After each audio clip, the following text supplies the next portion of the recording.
Welcome to Soccer in 60, presented by the Empire Strykers. Get ready for your weekly look at all the pro soccer teams in Greater Los Angeles. We've got all the news and analysis you need, from LAFC and the LA Galaxy to the Empire Strykers, Angel City FC, and Orange County Soccer Club. Now, buckle up and enjoy Soccer in 60.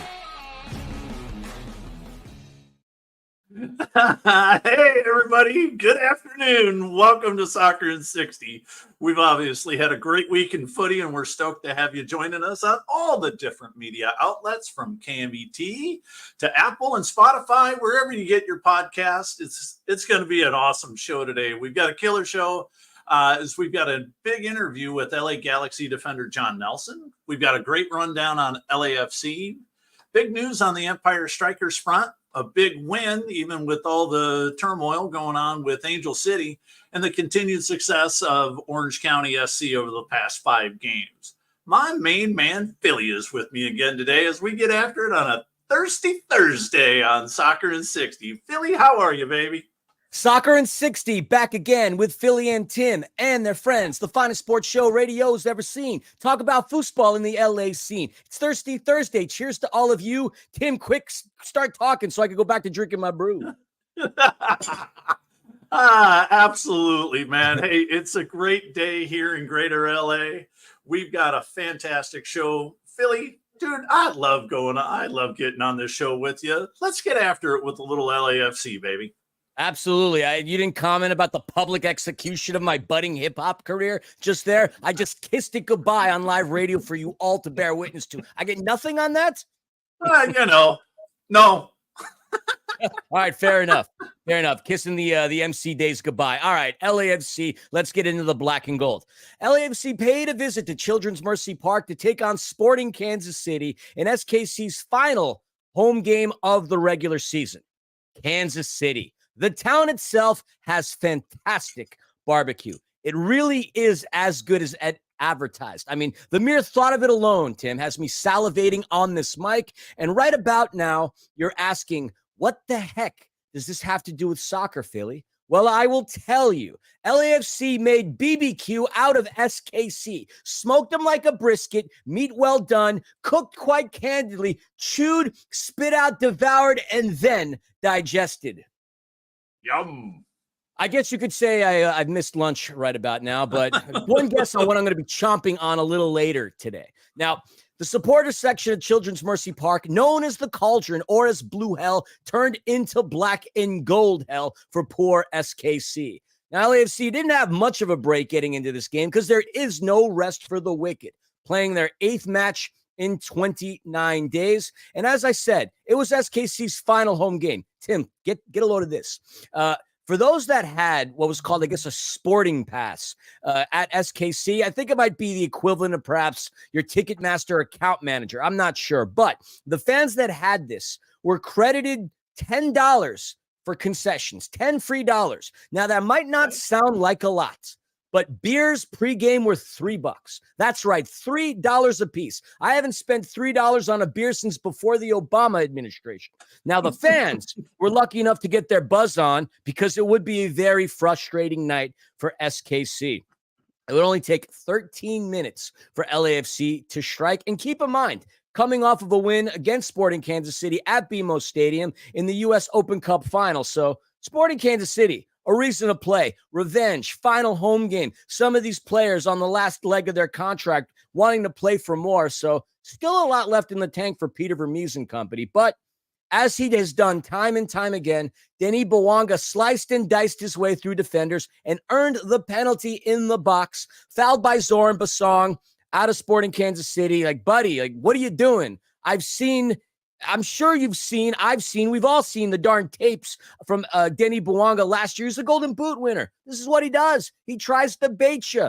And when he does, normally he succeeds. And when he's 12 yards out, he's normally automatic. Or is he? Denny got denied for the first time in his MLS career by Tim Melia as he tried to go right down Main Street. But Melia had the save. Nobody there to clean up the mess. And then the youngster, David Martinez, smashes one up in the top right corner where my Uncle Franz keeps the good schnapps. Goal 1-0 LAFC, and elation in Sporting Kansas City turns into deflation. Got to credit Panda with that one. It was not my line. Now, LAFC, when they score first, 16-2-1. Sporting Kansas City, when they concede first, 2-13-1. Not very good.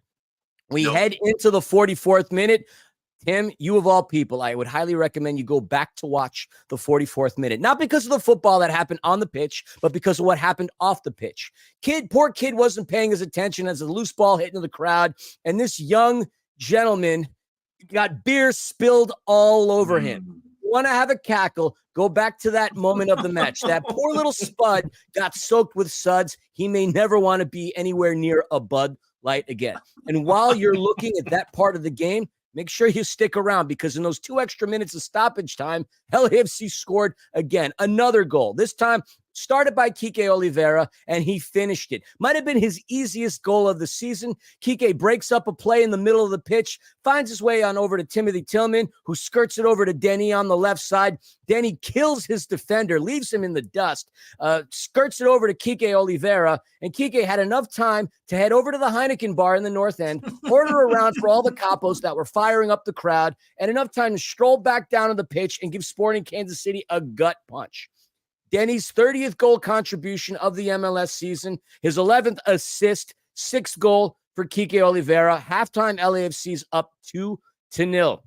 We would open up in the second half, and we would go to the 69th minute for another goal. This time it would come by way of center back Aaron Long. Shout out to Aaron Long. I got that UC Riverside scarf up there from having called the game last night against UC Irvine. The Highlanders were successful. I mentioned that because Aaron Long is a product of UC Riverside. And good God, what a goal, first and foremost. Like Eddie Segura, another center back, had the dime. When have we ever had a play where you had two center backs connecting, a shot getting fired in, and a goal? It was gorgeous, Tim. Upper right corner. That was Aaron Long's first goal in an LAFC kit and his first MLS goal since August of 2022. Amazing. Actually, I don't even know if that's right because he was on LAFC in 2022. It doesn't matter. Anyways, 80th minute. I want to bring this up. LAFC's up 3-0 at this point. Kai Kamara would check onto the pitch for Riqui Oliveira. And why does this matter? Well, I'm trying to throw some flowers to the poor supporters of Sporting Kansas City because they really are a classy bunch. They got up to show some respect with their applause as Kai Kamara spent 5 years at Children's Mercy Park, played in, I believe, 113 games, scored 38 goals. So good on Kai Kamara for doing what he did there. He won a U.S. Open Cup with Sporting Kansas City back in 2012. So he gave those fans quite a bit to cheer for. And I forget which broadcasting team it was. I don't know if it was Heath Pierce and Mark Rogandino, both fans of them, both friends of theirs, where they said, it might be a lot harder to find a team that Kai hasn't played for versus the latter. But either way, it's going to end 3-0 in favor of LAFC, and quite a few flowers to throw out to the members of the Black and Gold.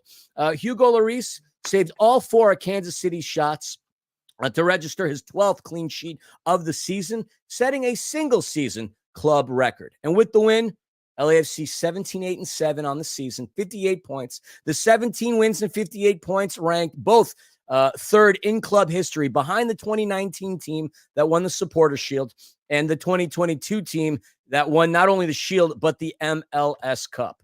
You want to talk about winning on the road? LAFC has done so. And, they collected their 7th road win of the season, a 4th time in 7 years that they have managed to do this. Steve Cherundolo collects in his 100th MLS regular season game, picks himself up another win. He's doing his thing.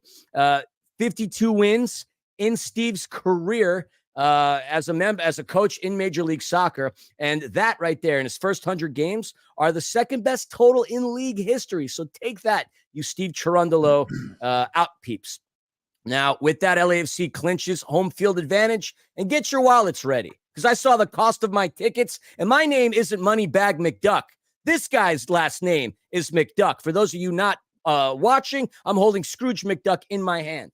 Next up for LAFC will be the Vancouver Whitecaps this Sunday at 4:30 at BC Place in Vancouver. And that's fine, 4:30 on a Sunday. I don't mind the time. Not like I care about the Bengals and the Giants on NFL Sunday anyway. But the reason why we have this is because it's a rescheduled MLS regular season match. Whitecaps have already clinched. In fact, if the playoffs started, LAFC would be playing them as the number 2 seed, Vancouver as the number 7th seed. A pretty good season, if you ask me. Vanni Sartini gets them into the playoffs. I could tell you about the key players from both sides, but a whole lot of them are going to be out on international duty. 6 of them for Vancouver, 5 of them for LAFC, including Vancouver's top players in that of Ryan Gould, Fafa Picol, just to name a couple. LAFC will be without Denis Bouanga, without Omar Campos, without Maxime Chenot, without David Martinez, and without Kike Oliveira. That is a lot in a game that LAFC must win if they look to continue to climb their ranking up the Big West. I'm going to say Big West, talk college, up the Western Conference. But Vancouver will have their leading scorer in that of Brian White. He's already got 15 goals this season. Now, with both teams having played each other so much in the past few years, this could be an interesting game to gamble on. Going back the last 5 games, the Whitecaps have been winless. But with so many players being out, this should be interesting. I think the Vegas odds has the money line as Vancouver as a +165, LAFC as a +135. But anyway, that's going to conclude your LAFC segment. And me and Scrooge McDuck have one more thing to say. Let's go Mets. So let's hop over to LA Galaxy now. And they were home over the weekend to Austin FC. Austin FC has caused some issues for the Galaxy, but not this past weekend. After some amazing footwork, almost sees Paint So get on the board. Gabriel Peck takes over and puts Guilherme Biro in the popcorn machine and left foots the opener in the 31st minute. And we're going to just go real quick through this because we do have John Nelson coming up here in just a quick minute. But one of the things that Austin did do, and you can't really fault him on the Sebastian DeRussi goal. It's just a good play. They make a good play down the right flank. They put a nice ball in, and DeRussi just ropes a shot from 13 yards out. And it's in the 55th minute, so it's in the second half. So, of course, what's going to happen after the Galaxy have dominated the rest of the first half up to that 55th minute? Well, 20 minutes later, Joveljic comes in, hammers his own shot, puts another guy in the popcorn machine, and roofs a left footer over Brad Stuver. Now, it's a really good game. It's a hard-fought game. It's a chippy game. There is some yellow cards being handed out, but in 12th minute of stoppage time, our friend that came on earlier came out of the popcorn machine, came through and does a really knucklehead play on Riqui Puig, comes in really, really hard right on the sideline with intent with only about 30 seconds left. Now, Philly, I know you caught some of the highlights, but this game was a little chippy. The referee needed to keep this a little tighter. But this is just a very poor play at the end of a match, and it earns Biro a straight red card. This is just ridiculous. I don't have a problem with it being a red card, no question about that. It's kind of a microcosm of Austin's season, right? Just a series, Lemony Snicket's a series of unfortunate events. They, their playoff hopes are dashed. They didn't have a great season. Josh Wolf got fired not too long ago. So just an act of frustration and an unnecessary one. I get the frustration, and I'm sure Riqui Puig probably said some things to him over the course of the full game. But yeah, it's a bit aggressive for the time of the game that it was in. Yeah, it's a little chippy, but and it's expected because again, like you say, Austin's season hasn't gone as well as they'd hoped. So, but you know what?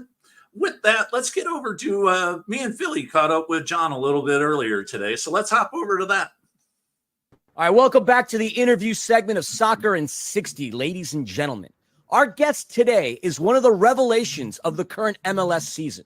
He is a defender with the LA Galaxy who began 2024 appearing mainly as a substitute that has since experienced a major breakthrough at left back, racking up starts after starts over the course of the past 3 months in helping the Galaxy continue its dominance atop the Western Conference. Hailing from the great state of Ohio, he is a former North Carolina Tar Heel, go Tar Heels, and U.S. Youth International, most recently at the U20 level, who played for FC Dallas, FC Cincinnati, and St. Louis City before signing with the Galaxy late in 2023. We are thrilled to be joined by John Nelson. John, welcome to Soccer in 60. Yeah, thank you. Wow, that was quite the introduction. But no, yeah, thank you. Thank you for having me. Absolutely. Let's touch upon a couple things from the past. You're an Ohio native. We briefly discussed that. Not Medina, California, from Medina. Exactly. I just wanted to make sure I didn't mess that one up. Medina, Ohio. In researching your childhood and youth, there isn't actually a ton of information out there. I know you didn't play soccer in high school, but you did play club? Like, what was life like growing up? Do you have any siblings? Was it mostly about soccer? Like, what did you do for fun? Like, take me inside of the formative years of John Nelson. Yeah, no, there's more to it than just soccer. But yeah, I grew up, born and raised Medina, Ohio. Very passionate, very proud from where I'm from. It's just Northeast Ohio, about 45 minutes south of Cleveland. So a lot of people outside of Ohio don't really know where Medina is. But yeah, Northeast Ohio. Grew up there, played for Cleveland Internationals when I was 7 or 8. And then I played with them all the way up until college. So yeah, I played with them for my academy. And then when I was about U14, U15 level, that's when I went to Florida and played with the U17 U.S. national team. So that was the 1998 cycle. But no, I have 2 sisters, one older, one younger. But no, family is a big thing for me too. So I've been really blessed and fortunate to have a really supportive family throughout my career too. Yeah, that's great, John. Family is one of the key things, and we treat each other here at Soccer in 60 like a family too. You know, little quarreling, little lot of fun though, a lot of love. Yeah. Hey, Clearly, Tim's the older brother who I make fun of. Just throwing that out there. Exactly. It's a good thing I'm taller. Hey, you're enjoying Barely. one of your best stretches ever. You know, you've started. 13 of your last 15 starts have just been since the start of July. You're absolutely crushing it. Between MLS and Leagues Cup, you're really coming into your own this season with the boys. Did it just take you a little bit to get your footing and to break into that starting lineup? Yeah. I knew, switching to a new team, it's going to take some time. So I knew I had to be patient coming into a new team, new coaching staff, new style of play. So, it wasn't going to, be all smooth right away. Definitely some learning curves on the way. But no, I think since preseason, I came in with the right mindset of being patient and trying to work my way into the team. At first, subbing in and closing out matches. Okay, I was okay with that. Of course, you want to play every game, but that was my role with the team. And however I can help the team get 3 points, that's what I did. And I think I did came with a positive attitude with that. And as the season goes, we play so many games, injuries, whatnot, rotations, and then. With Julian, obviously he picked up an injury, just the next man up mentality. And, I was doing well before I was starting all these games. So I think it was just kind of a nice transition into that starting 11. And then, like you said, I've just been doing really well. I'm really happy with how I'm playing and how the team's doing. Of course, it helps when the team is winning and we're in first place in the West, so everything looks good. But no, I'm super happy with how the season's going for me and the team. Yeah, I mean, you could tell the chemistry is being built back there. I mean, y'all are on top of the West. And in past years, a big part of the Galaxy's struggles was the incredibly leaky defense. This season, the team is winning, and as I mentioned, sitting atop of the West, courtesy of an unstoppable attack with several game changers. Meanwhile, though, you guys have led in 23 goals in 13 games that you started since early July, which obviously has been very entertaining. Is it your relatively high goals against average, simply a result of an attack-minded approach? And do you feel that adjustments will be necessary come playoff time? Yeah, I think, I see people say our defense is our problem, which honestly, I don't really know if it is. I just think they're trying to find, they're just trying to find things to say what we need to work on, which is okay, fair. But at the end of the day, I think we're really solid in the back. I think we've cleaned up set pieces. That was the biggest thing that we needed to fix, defensive set pieces throughout the season. I think it's gotten a lot better. So just fixing that, I think we're going to be, a very hard team to play against. But yeah, that's how we play. We're a transition team. We want the ball. So when we attack, we send numbers forward. So of course that leaves us a little exposed at the back. But for the most part, I think, I think we're secure back there. I think we're fine. We're very confident. Adjustments, I mean, I think we've been doing fine. I think when we let in a lot of goals like Portland a few weeks ago, it's because we sent a ton of numbers up. It leaves us a bit exposed. So I think just adjusting that, do we really need to send as many players up? Can we do better with transition? Of course. And I think we've shown that the past few weeks. So adjusting those few things and then just being dominant on defensive set pieces. And I think we're for sure a team, MLS Cup team, for sure. Yeah, I think they're nitpicking at you a little bit, right? Because you guys are playing great, and you'd mentioned it. Defending set pieces and high scoring games. And speaking of that, you started and played the full 90 in the latest El Tráfico, where you guys were down 2-0 at half. You came out, wiped them out in the second half, won 4-2. How did you experience the game on the field with that mob of fans? And was it one of the wildest, funnest games you've ever been part of?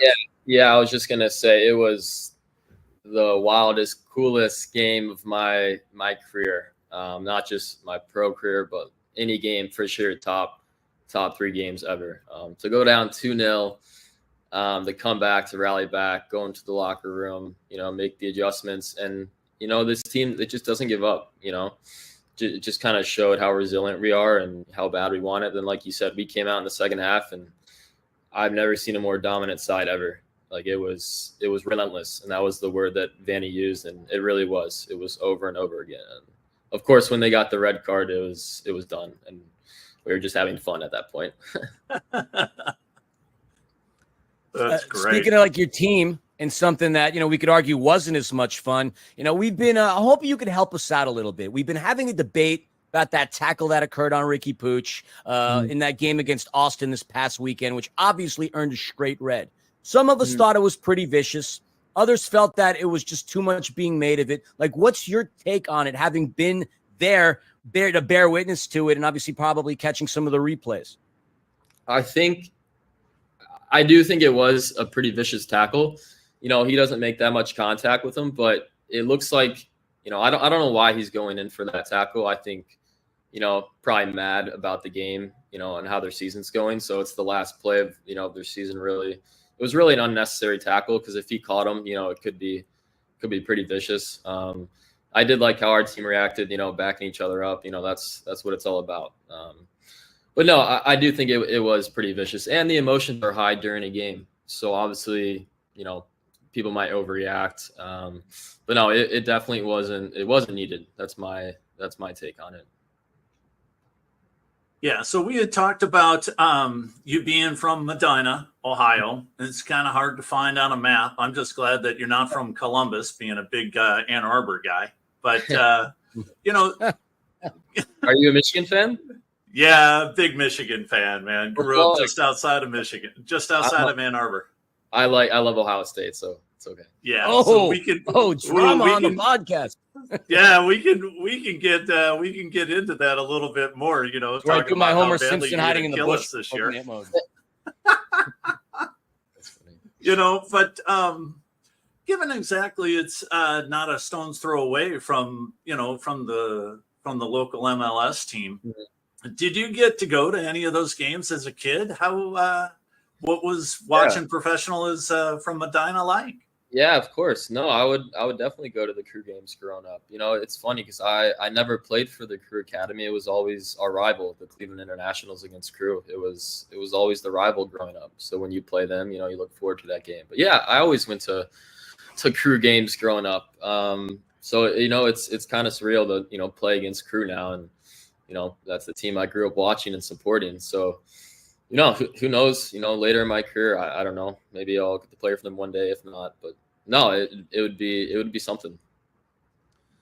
Now, John, your path to becoming an MLS starter is almost a bit of an unusual one these days. Like, despite being a U.S. youth international from the 15s all the way up to the 20s, you didn't come up through an MLS academy system and as a homegrown, but instead you went to play for the Tar Heels, went over to Chapel Hill, beautiful, beautiful part of the country, and then you played, and then different levels of the USL before leaving college early. You became a part of FC Dallas on a Generation Adidas contract. Like, what's the story behind that? Was it a conscious choice that you and your parents made in favor of college and against MLS academies? You know, maybe if the Columbus Crew was a bit closer to me, you know, it was a bit of a hike, but I know guys that did it. You know, like Isaiah Parente here, he's from Medina as well. He did the hike down to Columbus. Sean Zawatsky, who's a Cleveland native, he obviously is doing very well for the Crew right now. They did that drive. I don't know. I guess I was just always loyal, and I wanted to be with the Cleveland Internationals. They always treated me well. And I think a big thing why I didn't go down was because of the U17 U.S. national team program in Bradenton, Florida. So guys like Christian Pulisic and all that, like that team, if I wasn't a part of that, I think realistically I would have looked into an MLS academy, like a Columbus Crew. Awesome. And hey, John, final question for you. At 26, you're still pretty young. I wonder if you've spent any time thinking about what you'd like to accomplish before your career is over, besides winning an MLS Cup like 9 times. But, you know, what are you thinking about before your career is over? Say 15 years from now. What are you thinking about? Yeah, like you said, of course, an MLS Cup. You know, maybe a few MLS Cups, but no, getting the first MLS Cup is for sure probably the biggest one. But for me personally and my achievements, you know, I think an MLS All-Star is something you always want to strive for. That would be awesome. And of course, you know, I'm getting a little older now. You know, playing in Europe has always been a dream of mine. You know, 26, you know, it's not as easy now. You know, they want to be 21, 22 when you go over there. But no, Europe is always in the back of my head. You know, if it happens, great. If not, that's okay. You know, hopefully I have a long, successful career here in the MLS. But no, MLS Cup for sure, and MLS All-Star would be awesome. But I think 15 years from now, you know, looking back, if I have a long, successful, healthy, happy career, I think that's awesome too. Well, John, we wish you nothing but the best and wish you all of that and more. So, John, thanks for hanging out with us today. We really appreciate it. It's been fun having you on. Hopefully we'll see you soon again in the future. Yeah, thank you so much for having me, guys. This was fun. Thank you. Thanks, John. Yeah, so that was John Nelson, a defender for the LA Galaxy. Caught up with him earlier this afternoon. And Philly, I know you're an LAFC fan, but you can't help but not root for the guy, right? No, yep. You cannot root for the guy, can you, Philly? There we go. Yeah, I guess I was still on mute. No, I mean, look, very well-spoken young man, obviously worked his way up. I mean, it's been very impressive these past couple of weeks. What impressed me the most about him, though, Tim, is that he didn't put the gloves on when he learned that you were a Wolverine fan. Stuck, you know, to a more calm, cool persona, because I thought y'all were going to fist it out, man, like just little dukage between Wolverines and Buckeyes. Yeah, you know what? It's pretty interesting. I got a couple of really good friends of mine that are Buckeye fans, and you know what? It's all in good fun, and he was great. So with that, you know, let's get back to the other footy and get on to the MASL. The league announced their entire schedule for the entire 24-25 schedule this past week. Let's get into that a little bit and talk some Empire Strykers. Yeah, Major Arena Soccer League was proud to announce the schedule, and everybody was really excited about that. We've been waiting ever so eagerly for it. And for the Empire Strykers, their first game will be against the back-to-back champions south of the border at Corner Sport Arena, Chihuahua Savage, on December the 6th. So forget, you know, building your way up into a momentum. It's going to be trial by fire immediately. So The offseason hopefully is going to work well. The chemistry, we hope, builds relatively quickly, because when you're coming out of the gates against the defending champs, they're going to press you as hard as they can. And having been at Corner Sport Arena, calling a few games down there along with the MASL final, it's loud, it's hot, it's a ruckus environment, and the Savage rarely, if ever, lose in that facility. So that'll be the first game for the Strykers on the road. Then back in the Inland Empire on December the 13th at Toyota Arena against Utica City SC, which is pretty darn cool to open up the season against a team not named Tacoma or San Diego. Not to say anything against either of those clubs. They're fantastic. But seeing them 5 times a season respectively,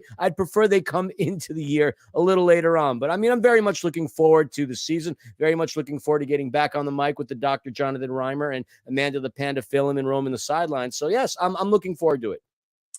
Yeah, and having that first game on a Friday night is big. You know, the MASL has had some scheduling difficulty with, most of these teams sharing their arena with another 1, 2, maybe even 3 tenants, and then trying to put in concerts and stuff like that.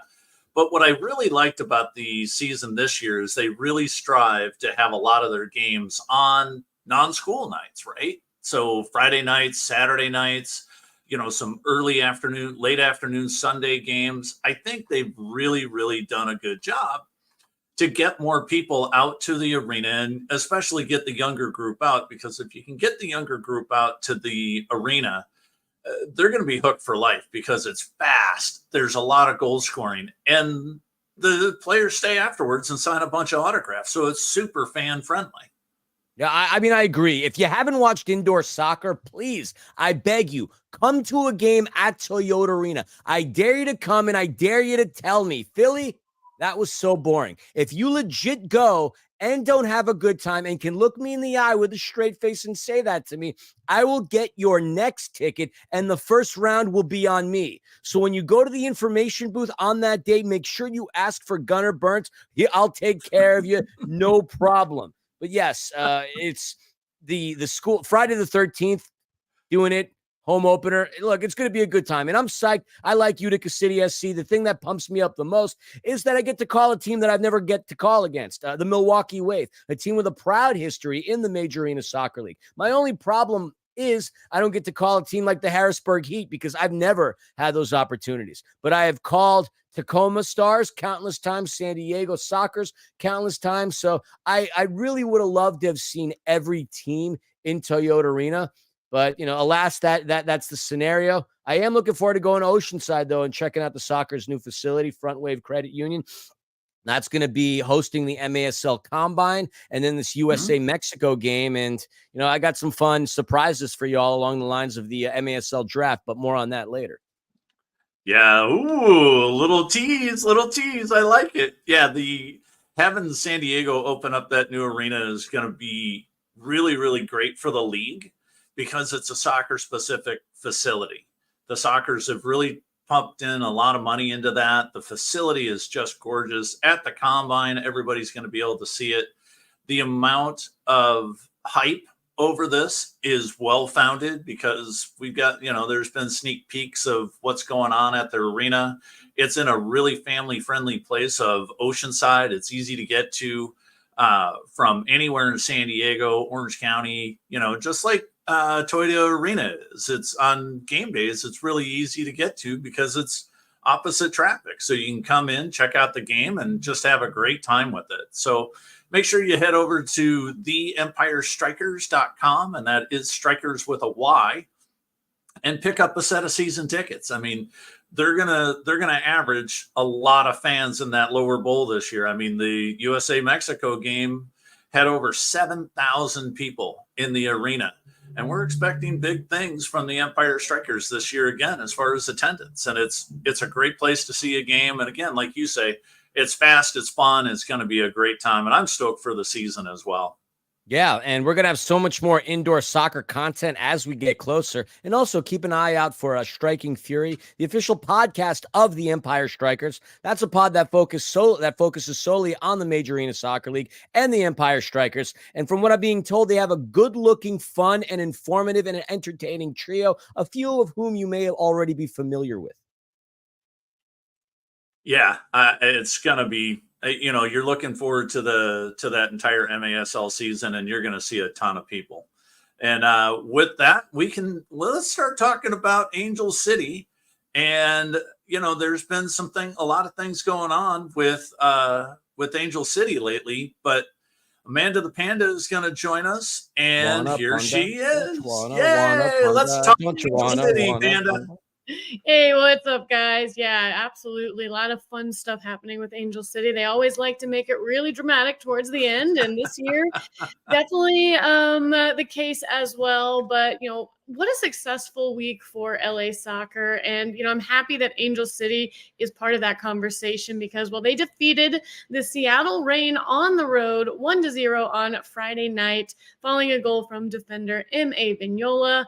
This win kept the team's playoff hopes alive heading into the final 3 games of the season. Talk a little bit about that towards the end when we talk about the upcoming game. But real quick, let's kind of go back over what happened Friday night because it started off kind of back and forth, and Angel City really started to pick up momentum around the 20-minute mark. Alyssa Thompson, who's been a name in a lot of conversations when we talk about goals created and goals scored. And while she sent a few crosses into the box, which she has just been so good at recently. And then in the 34th minute, Angel City scored the game's lone goal following a fun little give and go play that happened between Thompson and M.A. Vignola as Vignola cut inside towards the penalty area of the left wing where she likes to kind of lurk. She's usually the one that's going to send the ball in as a cross and find the head of someone, but she actually found Alyssa Thompson with a short sideways pass. Vignola continued her run, collecting a well-weighted through ball by Thompson with the outside of her foot. She took a step and fired off an angled shot with her right foot, which landed just inside the far post and gave Angel City the lead.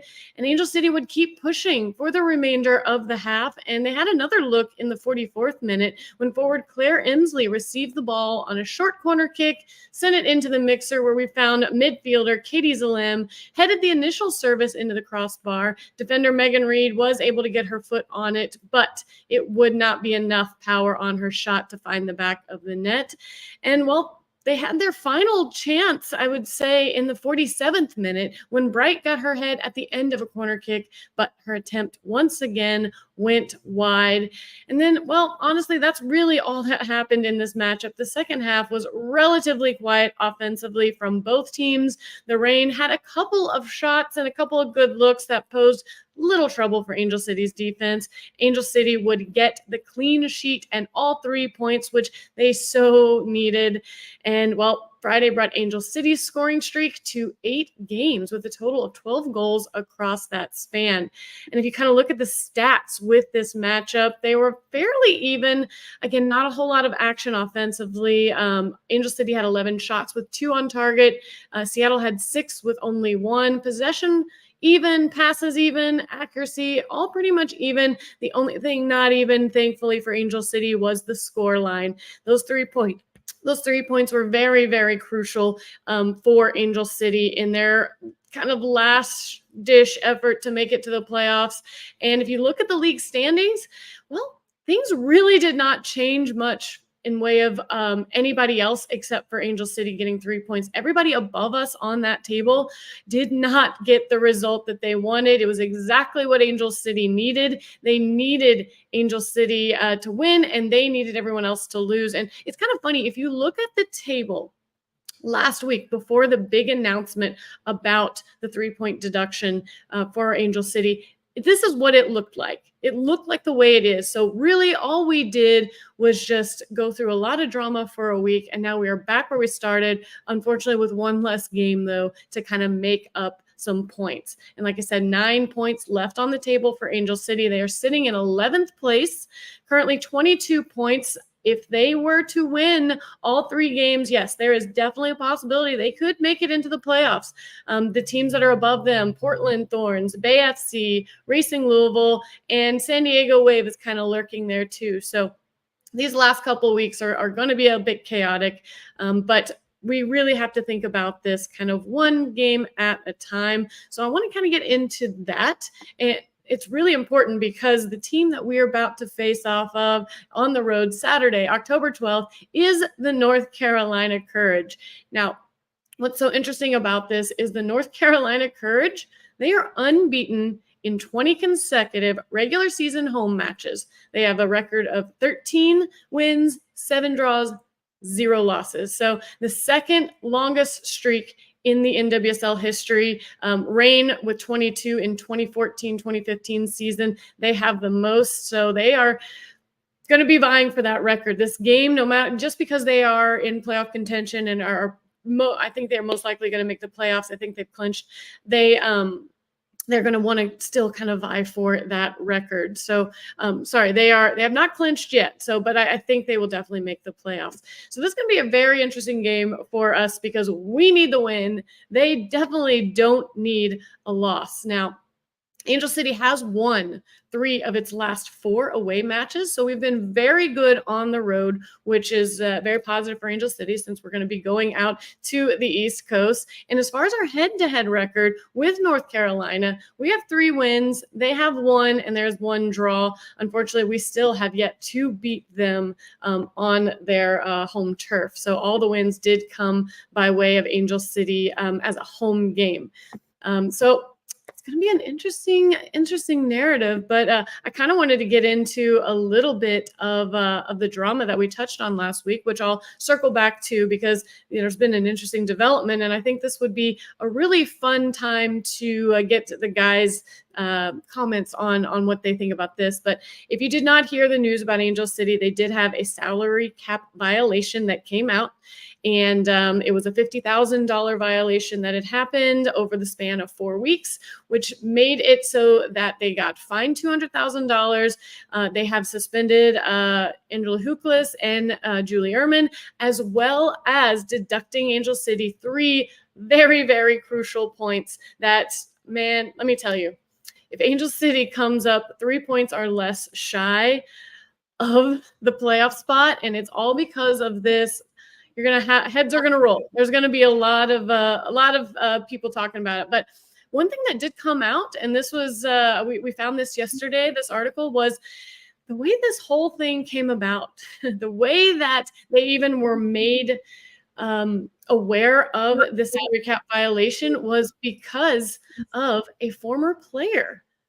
A former player who signed with another team brought up the existence of a supplementary agreement, according to the Leeds commissioner. So kind of interesting that someone who apparently probably left on not so good terms, meaning they left not because they wanted to, but because something, they were told to go. And, a couple names come to mind, but I guess my thoughts are in a league like this with the NWSL that we really need to stick together. Like we are still building and growing this league. At the end of the day, what do we think about the fact that a former player with Angel City kind of threw them under the bus? Like, do you think this is a bad look for the NWSL, the league, or this player in general for doing this? Or do you think, well, they broke the rules, so you know what, they had to bring it up? Because I don't know how I feel about it, because I think there's probably a lot of stuff going on that we don't know about. But someone was trying to air some dirty laundry, don't you think?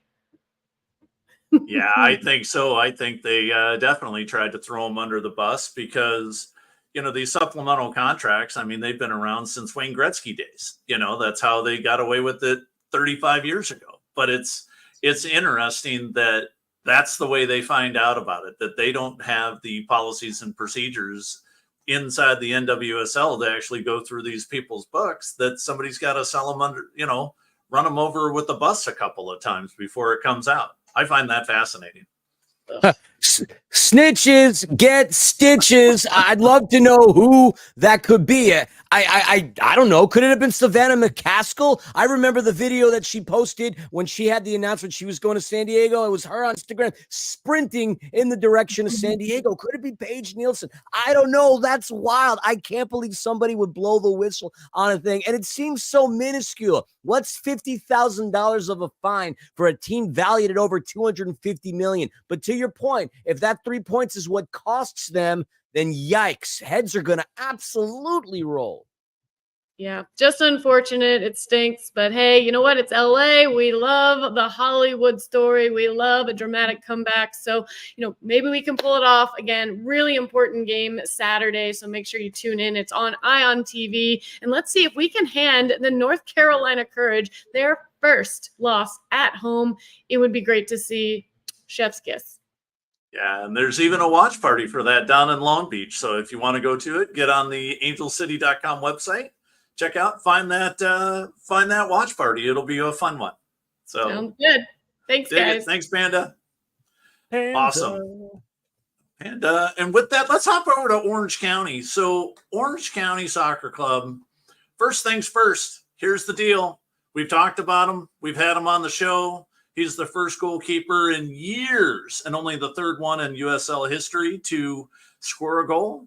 Colin Shuttler has been named USL Championship Player of the Month for the month of September. See, this is what happens when people listen to Soccer in 60 and take notice of Orange County Soccer Club. Either that or, 3 shutouts might have helped in the best goal rating out of any of the goalkeepers that were up for this. So a couple of really great results. Let's hop on into it real quick. The first one up was Las Vegas. Las Vegas sits third in the Western Conference, and they are playing excellent soccer. They have played really, really well. They played well against Orange County in the past, and to earn on the road in Vegas in the heat and the heat, but it's a dry heat of Vegas, to earn a 1-1 tie with Vegas. I mean, this was great. Coach Danny Stone has got these guys playing great. They've got results in 5 of their last 5 games, 3 of which have been wins, a couple of draws. So earning 11 points in the past 5 weeks out of 15 has been just magnificent. They had a couple of weeks off after Paul Hardiman left, and since then they have just been an absolute tear. Chris Hagart, who's on loan from the Norwegian First Division, gets his first goal in this game in the orange and black and has been playing lights out since he's come over in the middle of July. Just fantastic. Dunbar, Chata, Zubac, they've just been great for the Orange County boys. And they go up 1-0 early. They get an early marker in the 15-minute. Vegas responds just 11 minutes later with a really nice goal by Corey Bennett, who takes a really nice header, puts it back against the run of play. Unfortunately beats Shuttler. But you know what? It was great. And here's the big thing about this game. There were 28 total fouls in this game. So every 3 minutes, you're getting a foul called. And anytime you fight against a team like Vegas and you have 15 fouls called for you, you're playing well. You're playing hard. You want to win. And Vegas is trying to get up to the second seed or the first seed. They're not going to give up this. And earning that draw on the road has just been fantastic. The boys came home just last night and against the Colorado Switchbacks. The Colorado is fighting for a playoff spot too. They want to move up the results. And this was a great game. If you watched the game or even if you caught the highlights, the game was magnificent. Really, really strong game. Orange County came out and really played well, dominated this game. Good chances by Zubac early. There's been some great behind the back passes. Zubac gets a ball from to Ryan Dogman, who frees Hagart. Again, Hagart coming in, playing great. He gets behind the defense, and on this type of goal, I don't particularly care for an own goal, but it doesn't matter. Own goal goes in. They get up 1-0. Zubac gets a goal late, puts the nail in the coffin against them for a 2-0 lead in injury time, and the goal that Zubac gets is just a beauty from 30 yards out at the goalkeeper. Came out, tried to create some offense, but 2-0 win again. Win, tie, win, tie, win in their last 5. It's just great. Now they play in El Paso in just under a week's time. They play next Wednesday. The game's going to be on the Golazo Network. El Paso sits last in the West, but the last time Orange County played El Paso, they also sat last in the West. And we know what happened there at home. The County boys lost 1-0 to El Paso. Expect this game to be very much like last night's game. They're going to come out, they're going to play hard, and I don't expect El Paso to come in with the win on this one. Zubac's playing great. He's continuing his recent tear. He leads the team with 9 goals. And if he can continue to have the boys like Dunbar and Seth Kasipli get him the ball, get him in space like they've been really, really doing well, and continuing to drive the opposing players into spaces where Colin Shuttler can see the ball clearly, this team is going to do some real damage. I don't expect them just to be fighting for a playoff spot. I expect them to be fighting for 6th place, as they already currently sit in 7th based on goal differential. So they're going to get after it. They're going to knock down this playoff door, and expect them to do some real damage once they get into the playoffs. And with that, let's hop back to Philly and Panda, and let's talk about LA's best 11 this past I'm just week. quick. Just quick. I'm glad you corrected yourself, because when you were about to say Vegas is humid, I was about to ask you how. How? Yeah, they're in a bigger desert than we are, so I'm glad I corrected myself too. Oh boy. All right, guys. You know what? It's time for this week's best 11. And well, geez, this was some tough competition this week, especially with all the teams winning their matches. It was such a successful weekend for LA sports around all the sports, really. I don't want to get into that, but either way, let's talk about who stood out the most this week. And we're going to start out in goal for Orange County in last night's matchup, Colin Shuttler.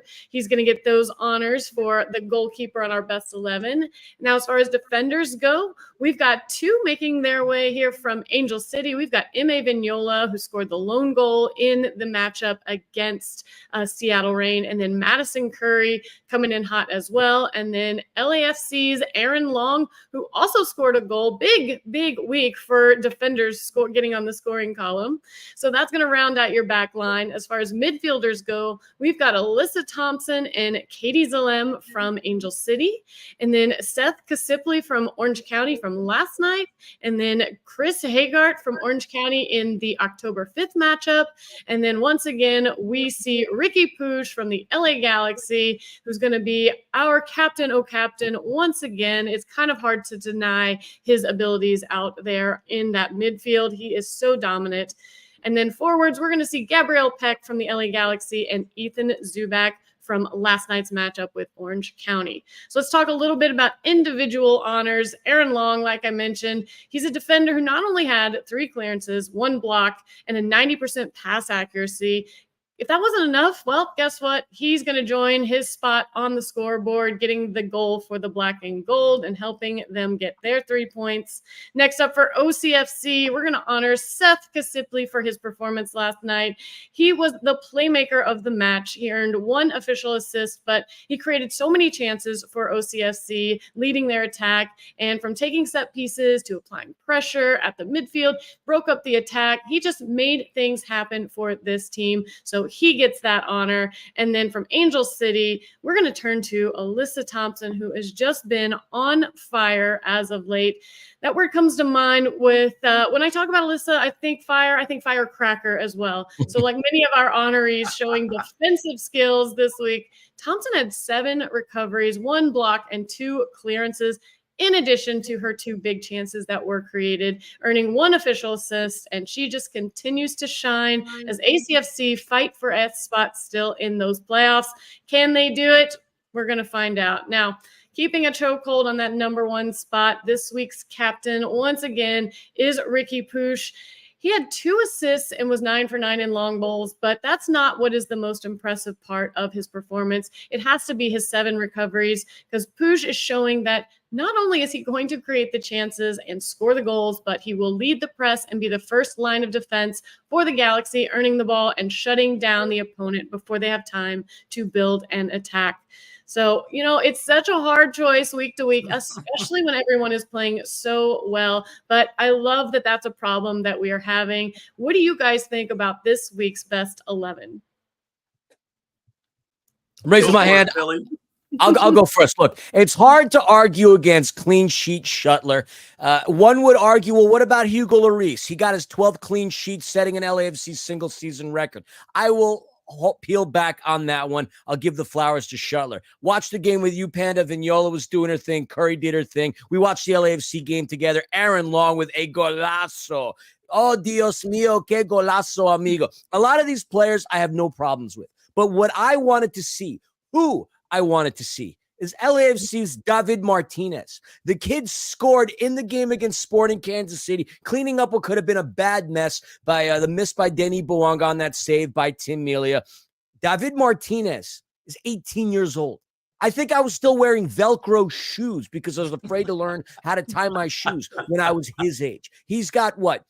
At least a half a dozen goal contributions, 4 goals throughout the course of the year. And he just recently got selected as 2024's 22 under 22. So I would have loved to have seen him get some kind of shout out on this. That's the only thing that I would say is controversy. I love Ethan Zubak. He's a friend of the pod. Keep him on there. I would just argue, hey, Martinez at the very least deserves to be a super sub. Yeah, I would agree with that too, because the way he cleaned up that PK was just brilliant. Roofed it, had no chance. So that was great. So again, with that, check us out on the podcast. Check us out on Apple, on iHeartRadio. Search Soccer in 60 on whatever you're using to search stuff, whether it be Google or Alta Vista. Hey, you're going to find us, and we're going to be here. Had to throw that one in. Hey, thanks everybody. It's been awesome hanging out with you. Email address? Soccer in 60 is in the house, and we'll see you next week.